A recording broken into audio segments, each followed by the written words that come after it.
नमस्कार, good morning, जय हिंद प्यारे दोस्तों। स्वागत है आप सभी का एक बार फिर से आपके अपने इस YouTube channel learn with DS sir पर। साथियों, आज की इस क्लास में हम आप सभी के लिए एक बार फिर से लेकर के आए हैं उत्तर प्रदेश पुलिस री एग्ज़ाम के लिए रीजनिंग का एक बेहतरीन प्रैक्टिस सेट। प्यारे दोस्तों, आज के इस क्लास में हमारा रीजनिंग का पार्ट नंबर 11 होगा। इसको हम प्यारे दोस्तों बहुत ही शॉर्ट ट्रिक के माध्यम से जान रहे होंगे। साथियों, अगर आज से देखा जाए, चूँकि आज 3 अगस्त है, तो 3 अगस्त के सापेक्ष अगर देखा जाए तो प्यारे दोस्तों मात्र 20 दिन बचे हैं, क्योंकि 23, 24, 25 तथा 30 और 31 अगस्त को आपकी परीक्षा होनी है। तो इन 20 दिनों में जो भी महत्वपूर्ण प्रश्न बचे हुए हैं, बन सकते हैं आपके एग्ज़ाम में, उन सभी प्रश्नों को हम कराने का प्रयास करेंगे। चलिए दोस्तों, बने रहिएगा हमारे साथ। आज की क्लास में हम कुछ इस प्रकार से प्रश्न देखेंगे, जैसे क्वेश्चन नंबर 12 प्रश्न में विषम आकृति ज्ञात करनी है। क्वेश्चन नंबर 14 प्रश्न में अगली आकृति ज्ञात करनी है। तो आज की जो क्लास होगी वो एक महत्वपूर्ण क्लास होगी आपके यूपी पुलिस री एग्जाम के लिए। यहाँ से 100% 1 से 2 क्वेश्चन देखने को जरूर मिलेंगे। चलिए देखते हैं। इससे पहले आप लोगों से एक रिक्वेस्ट है। रिक्वेस्ट क्या है प्यारे दोस्तों? लाइक नहीं किए हैं तो कर दीजिए, एक प्यारा सा कमेंट कर दीजिए और दोस्तों में इस सेशन को शेयर कर दीजिए। देखिए, कल की क्लास में एक स्टूडेंट ने बताया था कि क्वेश्चन की संख्या होनी चाहिए 40। कितनी होनी चाहिए? 40। क्योंकि अभी हम 25 प्रश्न लाते हैं। देखो, संख्या तो 40 हो जाएगी। संख्या 40 होने के लिए प्रश्न की ये जो क्लास होगी 40 की, लगभग 1.5 घंटे की होगी। कितने की होगी? लगभग 1.5 घंटे की। देखो, वैसे कराने का मतलब है, अगर मैं करा के चला जाऊं तो 40 मिनट में हो जाएगी, लेकिन भाई आपको भी तो समझ में आना चाहिए, तो इसलिए ये क्लास 1.5 घंटे की हो जाएगी। क्योंकि अभी जब हम 25 प्रश्न देखते हैं तो 40 से 45 मिनट में बेहतरीन तरीके से समझते हैं। अगर आप चाहते हैं 40 प्रश्न लाए जाएँ तो एक बार से कमेंट में येस जरूर लिख दीजिएगा, ठीक है, जब क्लास ख़त्म हो जाए उसके बाद। चलिए, इसके बाद आपको एक और जानकारी दे देते हैं यार, PDF से ज़रूर प्रैक्टिस करिएगा। डीएस सर ऑफिशियल नाम से टेलीग्राम ग्रुप है, यहीं पर आपको सारी की सारी क्लासेस की PDF मिल जाती हैं। जो शेष बची हुई PDF है वो भी हम आज यहाँ पे डाल देंगे। चलिए दोस्तों, शुरू करते हैं। तो बिना किसी देरी के पहला प्रश्न आप सभी के सामने है। सभी प्यारे दोस्तों पहले प्रश्न का उत्तर बताएंगे। कहा गया है, निम्नलिखित प्रश्न में पहले शब्द का दूसरे शब्द से जो संबंध है वही तीसरे शब्द का चौथे से ज्ञात कीजिए। यानी कि कहा गया है, अगर दयालु का संबंध प्यारे दोस्तों परोपकारी से है तो प्रश्नवाचक चिन्ह का संबंध विलापी से होगा। देखो, बात को समझना है। अगर हम बात करते हैं यहाँ पर दयालु की और साथ साथ में बात करते हैं परोपकारी की, किसकी बात करते हैं? परोपकारी की। तो ये शब्द क्या है प्यारे दोस्तों? ये ऐसे शब्द हैं जो आपस में कैसे हैं? समानार्थी हैं। समानार्थी को ही हम प्यारे दोस्तों पर्याय बोलते हैं। क्या बोलते हैं? पर्यायवाची हैं। उसी प्रकार विलापी का मतलब क्या है? रोने वाला व्यक्ति। तो क्रोध में व्यक्ति रोता नहीं है, सत्य में व्यक्ति रोता नहीं है, दुखी होता है तो व्यक्ति रोता है, प्रसन्नता में नहीं। तो दोस्तों आप देखोगे कि जो दुखी होगा उसका जो समानार्थी बनेगा तो विलापी बन जाएगा। क्या बन जाएगा? विलापी। याद रखेंगे। तो प्रश्न का उत्तर ऑप्शन नंबर सी आना चाहिए। ऑप्शन नंबर सी में हमें क्या दिया गया है? दुखी दिया है साथियों, ठीक है। ये समानार्थी होने चाहिए। जैसे दयालु परोपकारी आपस में क्या है? आपस में समानार्थी हैं, उसी प्रकार दुखी और जो आपके विलापी हैं ये आपस में समानार्थी हो जाएंगे। तो उम्मीद है आप इसे समझे होंगे। अगले प्रश्न में आएंगे। इसी के साथ अंग्रेजी वर्णमाला का एक बेहतरीन सा क्वेश्चन दिया है। बोला, यदि शब्द गैदर के प्रत्येक वर्ड को,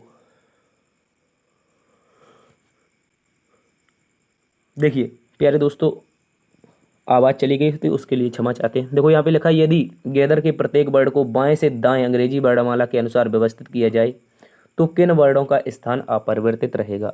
तो सबसे पहले हमारे पास गैदर है, GATH, उसके बाद में क्या है? ER। तो इनको हमें अंग्रेजी वर्णमाला क्रम के अनुसार व्यवस्थित करना है। सबसे पहले A आएगा, उसके बाद में प्यारे दोस्तों E आएगा। क्या आएगा? E के बाद में G आएगा, G के बाद में H आएगा, H के बाद में R आएगा, R के बाद में T आएगा। तो आप कहोगे G A से बदल गया, A E से बदल गया, T G से बदल गया, लेकिन H नहीं बदला। H का स्थान ज्यों के त्यों रहा है, ठीक है। और E का स्थान अपरिवर्तित हो गया, किससे? R से। R का T से हो गया। तो बोलोगे एक ऐसा लेटर है जिसका स्थान अपरिवर्तित रहा है, और वो लेटर कौन सा है प्यारे दोस्तों? वो लेटर हमारा H है। याद रखेंगे अच्छे से।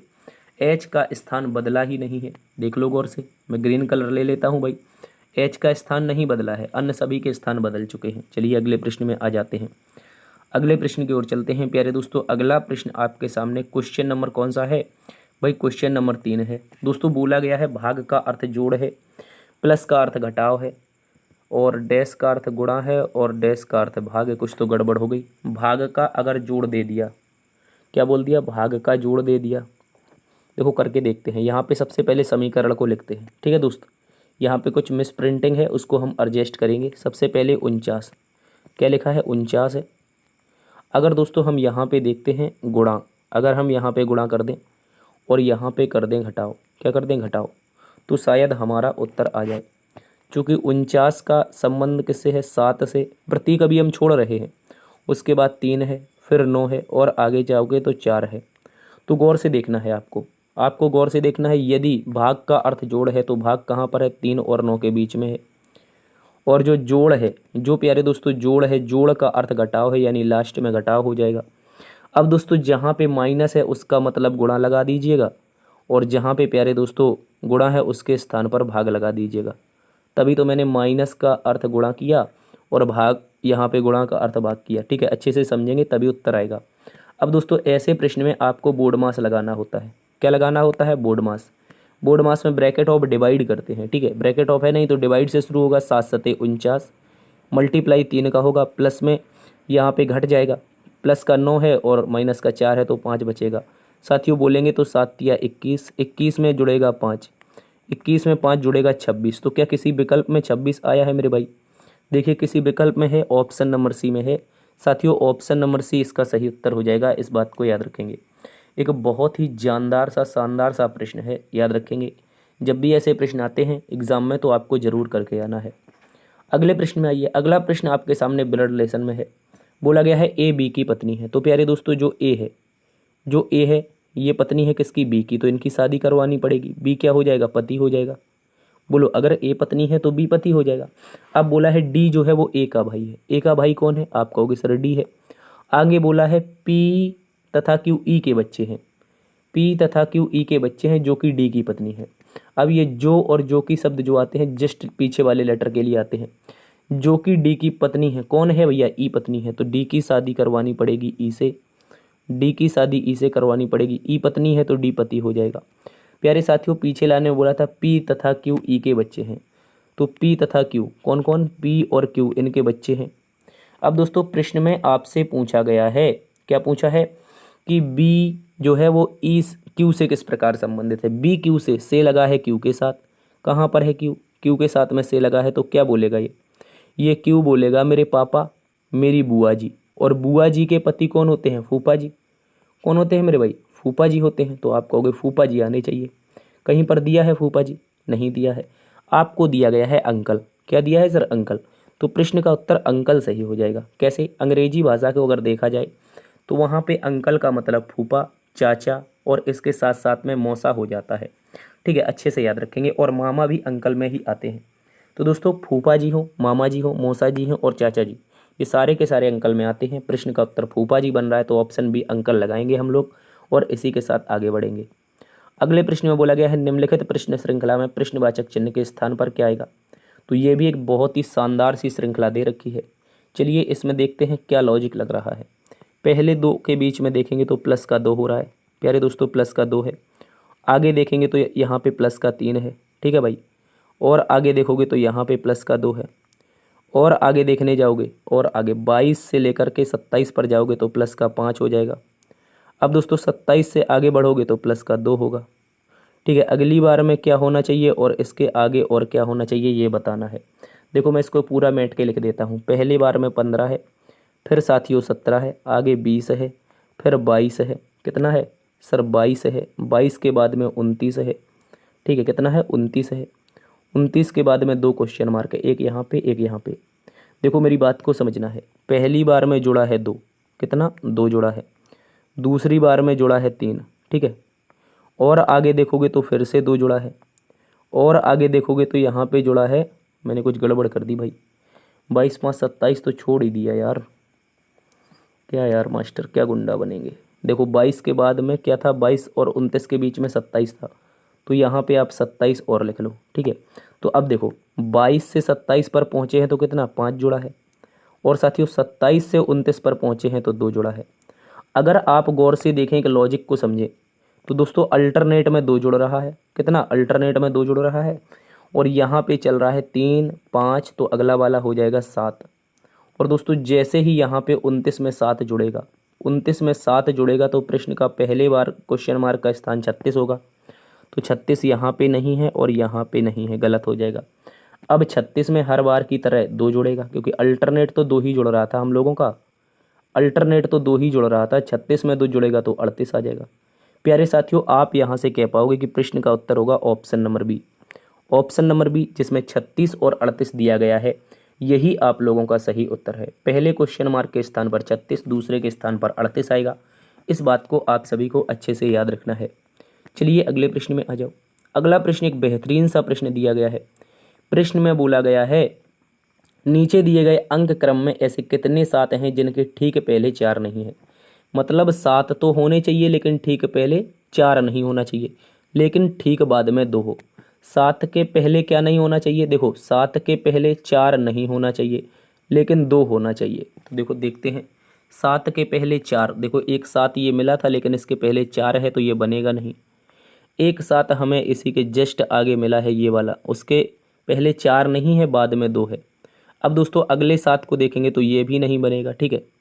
और अगले 7 को देखेंगे तो आप प्यारे दोस्तों यहाँ से कह पाओगे 5 7 2, क्योंकि 4 है नहीं, आगे कुछ भी हो लेकिन 4 ना हो तो चलेगा, ठीक है। इसके बाद में कुछ भी हो लेकिन 4 ना हो चलेगा, लेकिन बाद में 2 भी होना चाहिए, ठीक है। लेकिन 4 वाला नहीं चलेगा, 4 वाला नहीं चलेगा तो ये गलत हो जाएगा। तो आप बोलोगे कि सर ऐसे 3 7 हैं, क्या बोलोगे?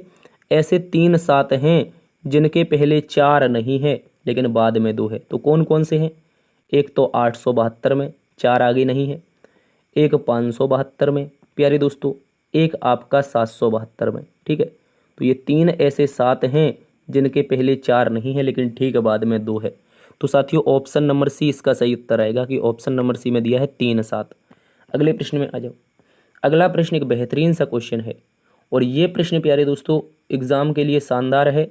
इसको अरेंज करना है क्रम व्यवस्था में। कहा गया नीचे दिए गए 4 विकल्पों में से कौन सा विकल्प नीचे दिए गए 4 शब्दों का सार्थक क्रम दर्शाता है। सार्थक क्रम को देखते हैं तो पहले नंबर पे चाबी है, दरवाजा है, ताला है और कक्ष है। अगर साथियों हम यहाँ पर आकार के हिसाब से देखें, क्या देखें प्यारे दोस्तों, अगर हम यहाँ पे आकार के हिसाब से देखें तो सबसे छोटा आकार इनमें किसका होता है? आप कहोगे सर चाबी का होता है।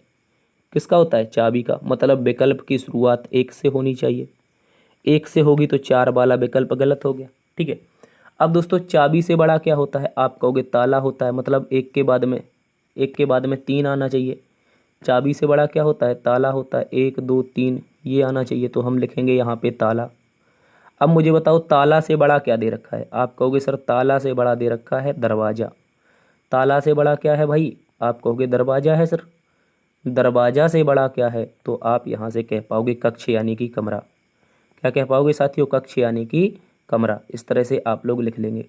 या फिर ऐसा क्रम लगाओ, देखो जब हम घर से बाहर निकलते हैं तो सबसे पहले चाबी उठाते हैं, फिर ताला लगाते हैं, दरवाज़ा बंद करते हैं और कक्ष, सबसे बड़े कक्ष को, ठीक है, ऐसे समझ लेना है। आकार में चाबी छोटी, फिर ताला बड़ा, फिर दरवाज़ा बड़ा और बड़ा कक्ष हो जाएगा। प्रश्न का उत्तर होगा 1 3 2 4। 1 3 2 4 कहाँ पर दे रखा है? 1 3 2 4 ऑप्शन नंबर प्यारे दोस्तों सी में है। कहाँ पे है? ऑप्शन नंबर सी में है। इस बात को आप सभी अच्छे से याद रखेंगे। चलिए 1 3 2 4 अगले प्रश्न में आ जाओ। अगला प्रश्न एक और शानदार सा प्रश्न है। प्रश्न में दोस्तों आप लोगों से बोला गया है, नीचे दिए गए प्रश्न में पहला अक्षर समूह का नीचे दिए गए प्रश्न में पहले अक्षर समूह का को संबंध, ये तो गड़बड़ लिखा है, का संबंध दूसरे अक्षर समूह से, कह रहा नीचे दिए गए अक्षर समूह में नीचे दिए गए प्रश्न में पहले अक्षर समूह का जो संबंध दूसरे अक्षर समूह से है वही तीसरे का चौथे से ज्ञात कीजिए। तो दोस्तों सबसे पहले यहाँ पे कुछ संबंध दिया है और हमें यहाँ पे संबंध बताना है। पहले गौर से आपको समझना है। मैं आपसे कह रहा हूँ आर में एक जोड़ोगे एस आएगा, ई में एक जोड़ोगे एफ आएगा, ए में एक जोड़ोगे बी आएगा, एस में एक जोड़ोगे टी आएगा, ओ में एक जोड़ोगे पी आएगा और एन में एक जोड़ोगे ओ आएगा। यानी कि अल्टरनेट हर बार में +1 का लॉजिक चल रहा है, याद रखेंगे। तो हम यहाँ से शुरू करते हैं। टी में एक जोड़ेंगे तो यू आएगा, एच में एक जोड़ेंगे तो आई आएगा, ठीक है, क्या आएगा? आई, याद रखना है। एच में एक जोड़ेंगे तो आई आ जाएगा, आई में एक जोड़ेंगे तो प्यारे दोस्तों जे आ जाएगा, एन में एक जोड़ेंगे तो ओ आ जाएगा, के में एक जोड़ेंगे तो एल आएगा। प्रश्न का उत्तर होगा यू आई UIJOL कहीं पर दे रखा है, जल्दी से देख लो। अगर ऐसा कहीं दे रखा है UIJOL तो वही सही उत्तर हो जाएगा ऑप्शन नंबर बी। ठीक है, याद रखेंगे प्यारे दोस्तों, ऑप्शन नंबर बी में ये दे रखा है। हर बार में अल्टरनेट +1 का लॉजिक चल रहा था, याद रखेंगे यही इसका सही उत्तर है। अगले प्रश्न में आओ दोस्तों। कहा गया है 9 नंबर में, एक दर्पण में देखने पर पता चलता है कि एनालॉग घड़ी सुइयों वाली में 1:30 का समय है, तो बताओ सही समय क्या होगा। साथियों, यानी कि जब हम दर्पण में देखते हैं तो समय कितना दिखाई दे रहा है, 1:30 दिखाई दे रहा है। ये किसका समय है, दर्पण का समय। हमें क्या बताना है, सही समय। देखो, सही समय दिया जाए तो दर्पण का पूछेगा, और दर्पण का दिया जाए तो सही पूछेगा। अगर दर्पण में पूछता है तो प्यारे दोस्तों आपको एक लॉजिक याद रखना है, दिए हुए समय को 11:60 में से घटा देना है। जैसे ही आप लोग 11:60 में से दिया हुआ समय घटाएंगे तो 30 मिनट यहाँ पर, 11 में से 1 जाएगा, 10 यहाँ पर। प्रश्न का सही उत्तर हो जाएगा 10:30। 10:30 आप लोगों को दे रखा है ऑप्शन नंबर ए में, ये इसका सही उत्तर हो जाएगा। देखो, ये बात रही अभी दर्पण की। अगर बात आपसे जल प्रतिबिंब में पूछ ले, जल में पूछ ले तो बताना है सर 17:90 में से हम घटाते हैं, ठीक है, 6:30 में से हम घटाते हैं, और सर इसके साथ साथ में हम 18:30 में से भी घटाते हैं। ये कुल मिलाकर के एक समय है। अगर जल प्रतिबिंब पूछे तो 3 ये फॉर्मूले याद रखने हैं, जबकि अगर दर्पण पूछता है तो आपको एक ही फॉर्मूला याद रखना है, या तो 11:60 या 12 बजे। ठीक है, याद रखेंगे, बहुत इंपॉर्टेंट है प्रश्न से। अगले प्रश्न में आओ साथियों। अगला प्रश्न एक बेहतरीन सा क्वेश्चन यहाँ पे दिया गया है, इस प्रश्न को समझेंगे। ये क्वेश्चन आपका गणितीय समीकरण से संबंधित कह सकते हैं। ठीक है, एक गणित का क्वेश्चन है, हालांकि रीजनिंग में ऐसे प्रश्न आपसे पूछे जाते हैं। कह रहा है 25 पर्यटकों का एक समूह है जिसमें 10 गुजराती बोल सकते हैं, 12 मराठी बोल सकते हैं, 5 गुजराती के साथ ही मराठी भी बोल सकते हैं। उन लोगों की संख्या ज्ञात करें जो ना तो गुजराती बोलते हैं और ना ही मराठी बोल सकते हैं। चलिए देखिए, मैं आपको इस प्रश्न को आरेख के माध्यम से करवाऊंगा। कुछ आपको इस प्रकार से आरेख बनाना है। ठीक है, इस आरेख में आपको क्या करना है प्यारे दोस्तों, 1 मिनट, आपको इसमें क्या करना है, इसमें आपको याद रखना है, एक तरफ लिख लो हम गुजराती बोलने वाले को, एक तरफ हम गुजराती वाले को लिखते हैं, एक तरफ हम लोग मराठी वाले को लिखते हैं। ठीक है प्यारे दोस्तों, तो उसने बोला है कि 10 गुजराती बोल सकते हैं और 12 मराठी बोल सकते हैं, लेकिन उससे भी इम्पोर्टेंट उसने ये बोला है कि 5 ऐसे लोग हैं जो गुजराती के साथ मराठी भी बोल सकते हैं। अर्थात गुजराती और मराठी में जो बोलने वाले लोग होंगे वो 5 हो जाएंगे। दोस्तों, अब उसने बोला था कि 10 लोग गुजराती बोल सकते हैं। अगर 5 लोग यहाँ पे ऑलरेडी गुजराती मराठी बोल रहे हैं तो क्या 5 लोग यहाँ पे और आएंगे, बोलो भाई, क्या 5 लोग और यहाँ पे आएंगे, तब टोटल 10 हो जाएंगे। देखो, 5 ये हो गए गुजराती के, 5 ये हो गए, टोटल 10 हो गए। ठीक है, याद रखेंगे। उसी प्रकार से उसने बोला था 12 लोग मराठी बोल सकते हैं। क्या सर 5 आ गए हैं तो शेष 7 लोग यहाँ पे बचे, आप कहोगे हाँ सर। अब देखिए, कुल मिलाकर के उसने पूछा था, ये तो गुजराती और मराठी बोलने वाले लोगों की संख्या आई, कितनी आई, आप कहोगे 5 5 10 7 17, लेकिन समूह कितने लोगों का, 25 लोगों का समूह था मेरे भाई। और पूछा है अगर 17 लोग गुजराती मराठी बोल सकते हैं तो कितने ऐसे लोग हैं जो एक भी भाषा नहीं बोल सकते हैं, तो क्या बोलोगे प्यारे दोस्तों, 8 लोग। 8 लोग देखोगे तो ऑप्शन नंबर सी में आएगा, यही इसका सही उत्तर है प्यारे दोस्तों। ठीक है, अच्छे से याद रखना है, इंपॉर्टेंट है एग्जाम के लिए। अगले प्रश्न में आ जाओ। अगला प्रश्न कथन और निष्कर्ष से संबंधित है। ऐसे प्रश्नों को हम कतई नहीं छोड़ेंगे, ऐसे प्रश्न तो हमारे एग्जाम में बहुत ज़्यादा आते हैं। बोला है सभी बकरे तोते हैं, तो जितना भी बकरा का पार्ट है, यानी कि जितना भी बकरा है, B4 बकरा, वो सारा का सारा बकरा क्या है, T4 तोता है। इस बात को याद रखेंगे। अब अगले वाले में आता है, बोला सभी तोते कौवे हैं, तो जितना भी मेरे भाई तोता है, जितना भी तोता का पार्ट है वो सारा का सारा क्या है, वो सारा का सारा कौवा है। ठीक है, कौवा है, याद रखेंगे। अब निष्कर्ष में बोला है सभी कौवे बकरे हैं। क्या प्यारे दोस्तों, सभी कौवे बकरे हो जाएंगे। अब देखो, बाहर से अंदर की ओर जाते हैं तो कुछ वाला पार्ट सही होता है, कौन सा, कुछ वाला, लेकिन वो कह रहा है सभी कौवे बकरे हैं। मुझे बताओ एक बात, क्या इतने इतने से बकरे के पार्ट में ये ग्रीन कौवा का पूरा सर्कल आ जाएगा, आप कहोगे सर नहीं आ पाएगा, तो ये गलत हो गया। अब कह रहा है सभी बकरे कौवे हैं, क्या जितने भी बकरे हैं वो कौवे के अंतर्गत आ रहे हैं, आप कहोगे बकरे दोस्तों तोते के अंतर्गत, तोते कौवे के अंतर्गत, तो हमारे बकरे कौवे के अंतर्गत ऑलरेडी आ जाएंगे। बोलो भाई, आप कहोगे हाँ सर। तो दोस्तों यहाँ पे आपका निकलेगा केवल और केवल सेकंड निष्कर्ष। Only second conclusion are right. इस बात को आपको अच्छे से याद रखना है। ठीक है दोस्त, अगले प्रश्न में आ जाओ। अगला प्रश्न, ये एक शानदार प्रश्न है। इस प्रश्न को आपको समझना होगा। बोला गया है नीचे दिए गए प्रश्न में विषम विकल्प को ज्ञात कीजिए। कैसे ज्ञात करोगे साथियों, बता दो। तो अगर हम बात करते हैं ऑप्शन नंबर ए की, यहाँ पे क्या लिखा है सर, पत्र लिखा है। ठीक है, अगर हम बात करते हैं यहाँ पे किसकी सर, अगर हम बात करते हैं यहाँ पे ऑप्शन नंबर बी की, तो ये टेलीफोन है।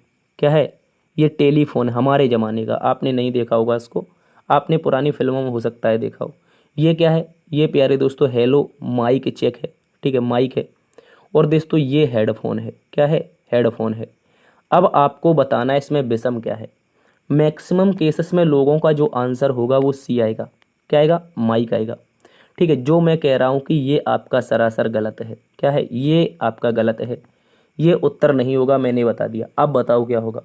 भाई देखो, मैं आपको समझाता हूँ बिना समय को व्यर्थ किए हुए।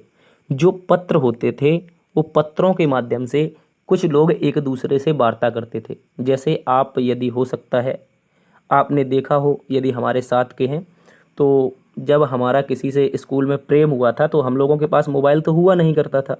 उस समय हम लोगों का प्रेम प्रसंग के रूप में ये पत्र चलते थे। क्या चलते थे, पत्र। हालांकि कहने का मतलब है कि वहाँ से जो बातें उनके द्वारा कही जाती थी, पत्र के माध्यम से हमारे तक पहुँचती थी, और फिर हम बातों को अपने से लिख करके अपने पत्र में उनके पास पहुँचाते थे। यानी कि संचार का एक माध्यम थे। गौर से समझना है, संचार का एक माध्यम थे। वहीं पर टेलीफोन की बात की जाए तो दोस्तों, जब हम स्कूल से निकले उसके बाद हमें पता चला कि हमारे घर में एक टेलीफोन भी लगा है और उनके घर में भी है। तो हम अब पत्र के स्थान पर एक दूसरे से टेलीफोन से बात करने लगे, क्योंकि हम लोगों ने 12th पास कर लिया। अब 12th के बाद तो कोई स्कूल जाता नहीं है, वो अलग बात है। अगर विश्वविद्यालय में जाते हो आप, तो वहाँ पे जाना हो जाता है। लेकिन हम लोग एक ऐसे एरिया से आते हैं जहाँ से विश्वविद्यालय से कनेक्टेड स्कूल मिलते हैं, तो हम लोग वहाँ से करते हैं। तो दोस्तों याद रखेंगे, पत्र के माध्यम से हम लोग 12th में बात करते थे। फिर हमारी 12th कंप्लीट हुई तो दोस्तों हम लोग किससे बात करने लगे, टेलीफोन से बात करने लगे। अब माइक की बात करते हैं। तो दोस्तों माइक जो होता है, ये भी बात करने का ही एक साधन होता है, एक दूसरे को संबोधित करने का साधन होता है। जैसे आपने रामलीला देखी होगी, अगर याद हो आपको, तो रामलीला में क्या होता है, जो उसके पात्र होते हैं कलाकार, वो एक दूसरे से संवाद करते हैं माइक के माध्यम से, ताकि जनता को सुनाई दे सके। अगर हम वहीं हेडफोन की बात करें, तो ये केवल और केवल सुनने में काम आता है। किसमें, ये केवल और केवल सुनने में काम आता है। अब यहाँ पे ये कोई नहीं कहेगा कि हमारा हेडफोन एडवांस लेवल का है, हम उससे फ़ोन से कनेक्ट करके बात भी कर लेते हैं। लेकिन अकॉर्डिंग टू ऑप्शन, ये क्वेश्चन आपका दिल्ली पुलिस में पूछा गया था। ठीक है, तो according to option number D जो हमारा उत्तर है, ये विषम हो जाएगा। आपको याद रखना है, ये केवल सुनने में काम आता है, बाद बाकी हम एक दूसरे से बात करने के लिए यूज करते हैं। ठीक है, ऑप्शन नंबर डी इसका विषम है। अगले प्रश्न में आ जाओ। अगला प्रश्न बोला है नीचे दिए गए प्रश्न में लुप्त संख्या को ज्ञात कीजिए। भाई लुप्त संख्या कैसे ज्ञात करोगे, देखो मैं बताता हूँ। आपको क्या करना है, डी 4 पर होता है, सी दोस्तों 3 पर होता है, और आर होता है 18 पर। 18 तिया 54 चौके 216 बीच में दिया गया है। ये आर 18 पर, सी 3 पर और डी 4 पर। तो 18 तिये 54 चौके 216। अब वहीं एक, उसके बाद 16 एकम 16, 16 छके 96। यानी कि दोस्तों यहाँ पे आप देखोगे 1 गुणा में 16 गुणा में 6। ठीक है, तो इस तरह से हो जाएगा। अब वहीं पे हमें इसका लॉजिक लगाना है, यानी 14 पर होता है एन, 5 पर होता है प्यारे दोस्तों कौन सा, ई, 7 पर होता है आपका क्या बोलेंगे सर, जी। तो दोस्तों 14 पंचे 70, 70 सत्ते 490। ठीक है, 70 सत्ते 490। तो प्रश्न के चिन्ह के स्थान पर, इस प्रश्न चिन्ह के स्थान पर 490 आएगा। इस बात को याद रखेंगे। ये हमें ऑप्शन नंबर सी में दिया है। कहाँ पर दिया है प्यारे दोस्तों, ऑप्शन नंबर सी में दिया है, याद रखेंगे। ऑप्शन नंबर सी इसका सही उत्तर हो जाएगा। चलिए अगले प्रश्न में आ जाओ बिना किसी देरी के। अगला प्रश्न भी एक बेहतरीन सा क्वेश्चन है। बोला गया है दिए गए प्रश्न में प्रश्नवाचक चिन्ह के स्थान पर क्या आएगा। तो गौर से देखो, मैं आपको बताता हूँ। ये एक वर्ग है, वर्ग के अंदर मेरे प्यारे दोस्तों ट्राइंगल है। अब दोस्तों ये ट्राइंगल बड़ा हो जाता है और बाहर का वर्ग छोटा होकर के इसके अंदर सेट हो जाता है। अब दोस्तों यहाँ पे जो संबंध है, एक सर्कल है, सर्कल के अंदर वर्ग है। प्यारे दोस्तों अगर सर्कल के अंदर वर्ग है, जैसे ये वर्ग भीतर जाके छोटा हुआ था, वैसे ही सर्कल यहाँ पे भीतर जाके छोटा हो जाएगा और बाहर जो उसके अंदर था पहले वो यहाँ पे बना रहेगा। तो ऐसी आकृति आनी चाहिए। ऐसी आकृति आप लोगों को ऑप्शन नंबर डी में मिलेगी। इसके अलावा कहीं भी नहीं मिलेगी। यही इसका सही उत्तर होगा, आप सभी अच्छे से याद रखेंगे। देखो एक बार फिर से समझो, जो वर्ग था उसके अंदर त्रिभुज था, अब अगले बार में क्या हुआ, त्रिभुज के अंदर वर्ग हो गया। तो अब हम तीसरे वाले में देखते हैं, सर्कल के अंदर वर्ग है तो अब वर्ग के अंदर सर्कल हो जाएगा। वर्ग के अंदर सर्कल जो है वो ऑप्शन नंबर डी में है। आगे आओ, अगले प्रश्न में बोला है सही दर्पण प्रतिबिंब क्या होगा यदि दर्पण mn बाईं ओर रखा हो। ये एक MCQ लगाओ और प्यारे दोस्तों मैं इसकी गारंटी देता हूँ, यूपी पुलिस में देखने को मिलेगा 100%, 100% ये यूपी पुलिस के एग्जाम में पूछा जाएगा। MCQ है, आज मैंने कह दिया है, ठीक है। अब देखो प्यारे दोस्तों, इसको क्या करना है, मेरी एक बात समझना है, दर्पण के जो नज़दीक वस्तु होगी वो हमेशा दर्पण के पास में दिखाई देगी। जैसे हमने कहा दर्पण से दूर, गौर से समझना है, दर्पण से दूर इस पुतले की दो टांगें हैं इस तरफ। अभी देखो यहाँ पे पास में देखें तो एक ही टांग है, लेकिन दूर की ओर देख रहे हैं तो दो टांगें दिखाई दे रही हैं दर्पण से दूर। तो प्यारे दोस्तों दर्पण के पास में टांगें कभी बननी ही नहीं चाहिए, दर्पण के पास में टांगें बननी नहीं चाहिए। एक मिनट, ये मैंने गड़बड़ कर दी कुछ, हाँ कुछ गड़बड़ हो गई है, गौर से देखो, हाँ सही कहा, दर्पण से दूर जाएंगी। अब दोस्तों ये यहाँ से इस तरफ जाएंगी, गौर से समझना है। मैं इसको अगर यहाँ पे ऐसा पुतला बनाने का प्रयास करूँ, ठीक है, ऐसे समझ लो, ऐसे ऐसे समझ लो, ठीक है। तो ये जो टांगें हैं, ये वाली टांगें, ये दर्पण से दूर जाएंगी, अर्थात ये जो पुतला होगा इस प्रकार से, इस प्रकार से इसकी टांगें कहाँ पे बनेगी, ये वाली दूर की ओर बनेगी, इस तरफ बनेगी, इस तरफ बनेगी। तो ये दूसरी दिशा में है, इसको काट दो, ठीक है। इसके अलावा इस पुतले के अब कान देखो आप लोग, इस पुतले के जो कान हैं वो ऊपर की ओर हैं, ठीक है, ऊपर की ओर हैं। लेकिन ऑप्शन नंबर डी में इसका एक कान नीचे की ओर क्यों जा रहा है, देखो गौर से, ऑप्शन नंबर डी में जाएगा तो ये गलत हो जाएगा। अब देखो इसके हाथ नीचे की ओर है मेरे भाई, कहाँ पर हैं, इस पुतले के जो हाथ है नीचे की ओर है, लेकिन यहाँ पे ऑप्शन नंबर सी में पुतले के हाथ ऊपर जा रहे हैं, ठीक है, इस कारण से ये गलत है। अब बचा एक ऑप्शन है, इसमें कुछ ज़्यादा चेक ही नहीं करना है, ऑप्शन नंबर बी हम लोगों का सही उत्तर हो जाएगा, ठीक है। अच्छे से याद रखेंगे, एग्जाम के लिए एक बहुत ही महत्वपूर्ण प्रश्न बन सकता है यार। चलिए दोस्तों अगले प्रश्न में चलते हैं। अगला प्रश्न एक बैठक व्यवस्था से है। प्रश्न में बोला है MNO और P एक गोलाकार मेज पर बैठे हैं। दोस्तों गोलाकार मेज है, 4 लोग हैं, बनाते हैं, 4 लोग हैं तो कुछ इस प्रकार से बैठा देंगे आसानी से। दोस्तों उसने कहा है, प्रश्न में कहा है कि M P के पास नहीं बैठा है, कि जो M है वो P के पास नहीं है, तो कहाँ पे हो जाएगा, सम्मुख हो जाएगा। N P के दाईं ओर है, M P के पास नहीं है, इसको छोड़ो। अब अगली लाइन में बोला N P के दाईं ओर है, तो P के दाईं ओर कौन हो जाएगा, N, P के दाईं ओर हो जाएगा N, और M जो है पास में नहीं है तो M को यहाँ पे रख दो, शेष बचा हुआ वो यहाँ पे आ जाएगा। प्रश्न में पूछा है नीचे का कौन सा कथन गलत है, क्या पूछा है, नीचे का कौन सा कथन गलत है अगर इस स्थिति को देखा जाए। बोला गया है M N के दाईं ओर है, क्या जो M है वो N के दाईं ओर है, आप कहोगे नहीं सर ये तो बाईं ओर है। M जो है N के बाईं ओर है, ये पहला ही गलत हो गया। O P के दाईं ओर है, क्या O P के दाईं ओर है, आप कहोगे हाँ सर ये तो सही है। O N के सामने है, O N आमने सामने है, तो दोस्तों ये भी सही है। M P के सामने है, M P भी सामने है, तो ये भी सही है। तो कौन सा गलत है, ऑप्शन नंबर ए गलत है। प्यारे दोस्तों ऑप्शन नंबर ए गलत है, उसने यही पूछा था कि कौन सा गलत है। चलिए अगले प्रश्न में आते हैं। अगला प्रश्न आपका किससे है, क्रम व्यवस्था से है, ठीक है। रैंकिंग टेस्ट का एक बेहतरीन सा क्वेश्चन दिया है। बोला गया है एक कक्षा में सोहन का स्थान ऊपर से 17वां है, नीचे से 26वां है। कक्षा में कुल विद्यार्थी कितने हैं, यानी जो सोहन नाम का लड़का है ऊपर से प्यारे दोस्तों कौन से नंबर पर है, 7वें नंबर पर है। नीचे से यही सोहन कौन से नंबर पर है, सर 26वें नंबर पर है। तो कुल विद्यार्थी अब हमें पता चल गया, एक लेफ्ट से एक राइट से, दोनों को जोड़ दो, एक कर दो माइनस, ठीक है। 26 में प्यारे दोस्तों आप लोग क्या जोड़ोगे, 26 में जोड़ोगे 7, घटा दोगे 1, घटा दोगे 1, 26 7 33, बचेगा 32, ठीक है, याद रखेंगे। तो टोटल नंबर ऑफ स्टूडेंट कितने हो जाएंगे, 32 हो जाएंगे प्यारे दोस्तों, कितने हो जाएंगे, 32 हो जाएंगे, याद रखेंगे। अगले प्रश्न में आ जाओ। अगला प्रश्न बोला केदार अपने घर से निकला, साइकिल से दक्षिण की ओर 25 किलोमीटर चला। तो दोस्तों 25 किलोमीटर ये साइकिल से चल गया है, फिर बाईं ओर मुड़ता है। अब दक्षिण में मुख है भाई, बाईं ओर मुड़ेगा, देखो दक्षिण में मुख है अगर केदार का, तो अगर वो बाईं ओर मुड़ेगा तो कहाँ पर जाएगा भाई, पूर्व में जाएगा। पहले 25 चला था, अब वो दोस्तों केवल 15 किलोमीटर चला है। कह रहा है फिर वह बाईं ओर मुड़ता है, 25 किलोमीटर चला जाता है, फिर से बाईं ओर मुड़ा, फिर 25 किलोमीटर चला गया। मूल स्थान से कितनी दूर है भाई, मूल स्थान यहाँ पे था, पहुँच यहाँ पे गया, तो सम्मुख भुजाएं समान हो जाएंगी, सम्मुख भुजाएं समान हो जाएंगी। तो दोस्तों ये आपकी सही दूरी आएगी 15 किलोमीटर, कितनी आएगी, 15 किलोमीटर, जो कि ऑप्शन नंबर सी में दी गई है। ये आपको अच्छे से याद रखना है। इसका सही उत्तर होगा ऑप्शन नंबर सी। अगला प्रश्न एक और शानदार सा प्रश्न है कोडिंग डिकोडिंग का। कहा गया है एक कूट भाषा में ज्वाइन को ये लिखा जाता है, पोकर को ये लिखा जाता है, तो जोकर का कोड क्या होगा। देखो, अगर हम पोकर को देखते हैं तो KER यहाँ पे है और जोकर में KER यहाँ पे है, तो अंत के 3 लेटर समान होने चाहिए। यानी अंत के 3 लेटर 331 कहाँ पे होने चाहिए, जहाँ पे होंगे वही सही उत्तर होगा। ये देखिए ऑप्शन नंबर सी सही उत्तर है। देखने का नजरिया है भाई, सेकंडों का सवाल है। जोकर में JO पकड़ लो, JO कितने पर है, 85 पर। ये 85 पर लास्ट के 321 टोटल हो जाएंगे 85 321, यही इसका सही उत्तर है, याद रखेंगे। 20 नंबर प्रश्न में बताइए इसका सही उत्तर क्या होगा।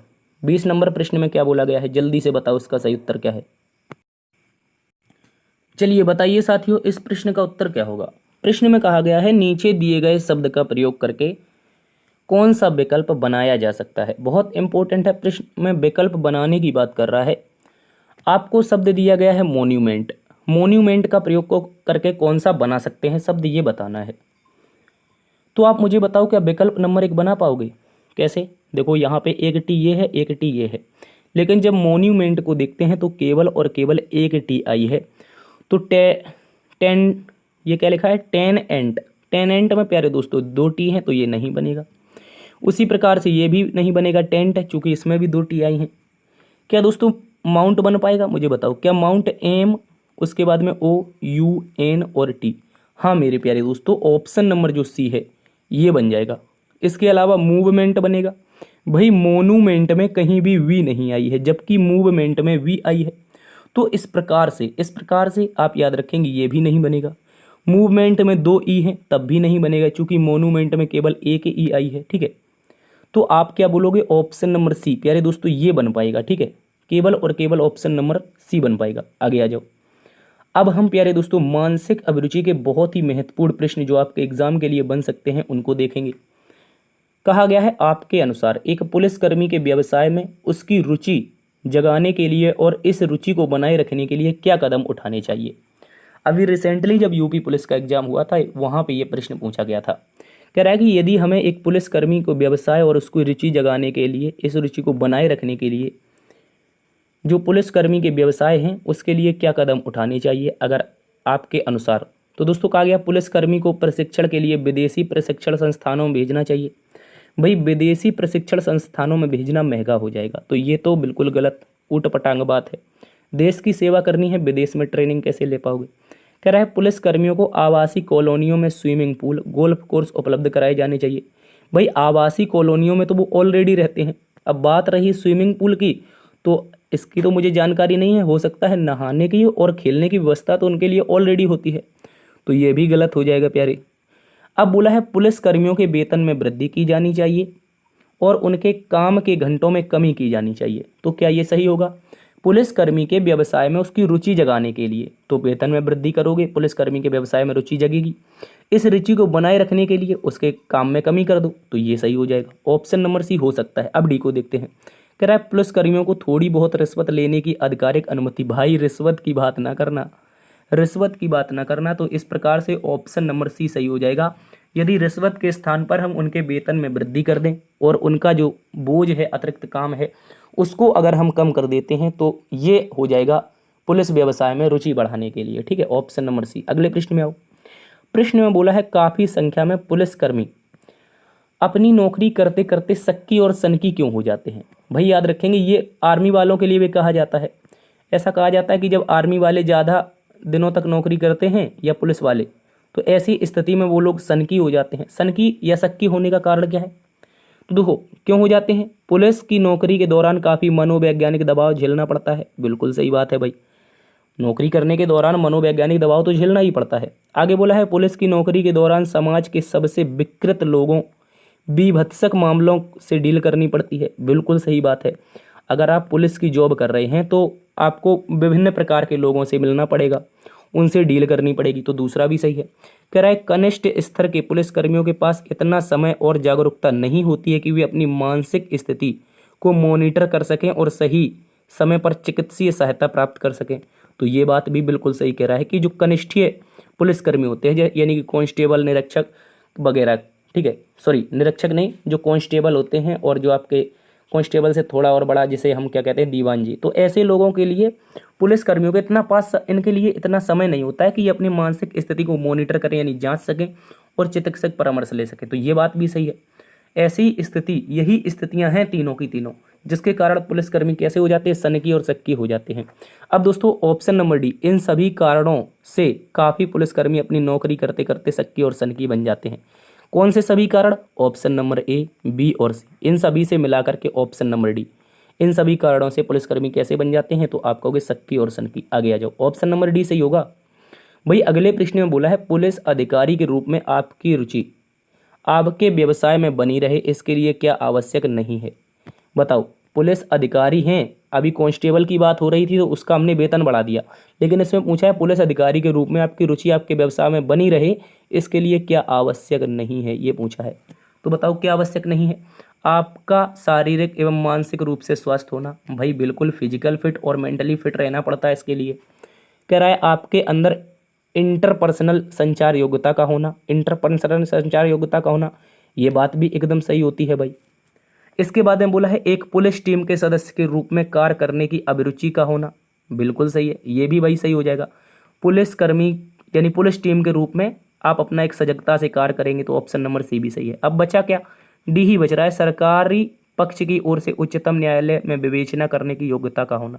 भाई ये गलत है। उच्चतम न्यायालय में योग्यता के लिए बात करें तो दोस्तों विभिन्न प्रकार के सरकारी वकील होते हैं, जैसे सॉलिसिटर जनरल, आपका सीएजी जो होता है, कंप्ट्रोलर एंड ऑडिटर जनरल होता है, ठीक है। ऐसे वकीलों की नियुक्ति की जाती है सरकार की तरफ। तो सरकारी पक्ष रखने के लिए एक पुलिस अधिकारी की जरूरत नहीं होती है, तो यही इसका सही उत्तर हो जाएगा। क्या आवश्यक नहीं है? तो ऑप्शन नंबर डी आपके लिए आवश्यक नहीं है। अब चलते हैं कौन से ऑप्शन नंबर, प्यारे दोस्तों हम यहाँ पर चलते हैं क्वेश्चन नंबर 24 में। एक पुलिसकर्मी के पास निम्नलिखित में से कौन सी क्षमताएं और योग्यताएं होनी चाहिए? समस्याओं का हल करने की क्षमता और योग्यता होनी चाहिए, बिल्कुल होनी चाहिए भाई। दूसरों के प्रति करुणा, सहानुभूति और सम्मान प्रदर्शित करने की क्षमता योग्यता होना चाहिए, हाँ ये होना चाहिए। देखो समस्या हल करने की योग्यता बिल्कुल होगी, दूसरों के प्रति करुणा, सहानुभूति, सम्मान प्रदर्शित करने की योग्यता ये भी होनी चाहिए। हालांकि आजकल के पुलिसकर्मियों में ऐसा नहीं होता है, उनको नौकरी मिलती है, 1-2 साल शपथ के अच्छे से काम करते हैं, बाद में वही चिड़चिड़ापन, वही रंगबाजी, वही गालियाँ दे करके समाज में लोगों से बात करना, वो भूल जाते हैं भाई कि हम सेवा करने आए हैं, मालिक बन जाते हैं, ठीक है। तो ये गलत है। अब देखिए ये वाला तो सही है, आपको करुणा, सहानुभूति, सम्मान रखना चाहिए। अब कह रहा है कि मजबूत नैतिक चरित्र, समाज के लिए प्रतिबद्ध होने की क्षमता, योग्यता, ये भी भाई बिल्कुल सही है। अब कह रहा है पुलिसकर्मी के पास उपरोक्त सभी क्षमताएं और योग्यताएं होनी चाहिए, अर्थात 1, 2, 3 तीनों की तीनों योग्यताएं होनी चाहिए। तो ऑप्शन नंबर डी इसका सही उत्तर होगा भाई, याद रखेंगे ऑप्शन नंबर डी इसका सही उत्तर होगा। और बहुत सारे विद्यार्थियों ने इसको गलत किया था अभी एग्जाम में जब ये पूछा गया था। क्यों? क्योंकि उन्हें लगा कि मानसिक समस्याओं का हल निकालने की क्षमता, उन्होंने पहला ऑप्शन देखा, ऐसी को टिक लगा के आगे बढ़ गए। तो ऐसा नहीं करना है, आपको सभी ऑप्शन पढ़ने हैं। मानसिक अभिरुचि में थोड़ा टाइम लग सकता है, लेकिन क्वेश्चन सारे सही होंगे, इस बात की मैं गारंटी लेता हूँ। चलिए तो आपके लिए एक होमवर्क क्वेश्चन, जैसा कि कल हमने वादा किया था, ये एक आज का होमवर्क है। आपको बताना है निम्नलिखित श्रृंखला में प्रश्न चिन्ह के स्थान पर क्या आएगा। एक बेहतरीन सी श्रृंखला दी है, 4 विकल्प हैं, कमेंट बॉक्स में इसका उत्तर बताना है। फिलहाल आज की क्लास में इतना ही। उम्मीद है क्लास पसंद आई होगी दोस्तों। यदि पसंद आई है तो बस आपको करना क्या है, आपको वही काम करना है, एक प्यारा सा लाइक कर दीजिए, कमेंट करके एक हमारा हौसला अफजाई कर सकते हैं, दोस्तों में सेशन शेयर कर दीजिए। चैनल पर पहली बार आए हैं तो सब्सक्राइब करके बेल आइकन ऑन कर लें, ताकि आने वाली क्लासेस की अपडेट आप लोगों को मिलती रहे। तो चलिए मिलते हैं एक नई वीडियो में, तब तक के लिए अपना ख्याल रखना, मस्त रहना, स्वस्थ रहना, पढ़ते जरूर रहना, ठीक है। मिलते हैं एक नई वीडियो में, तब तक के लिए जय हिंद, जय भारत, जय माँ सरस्वती।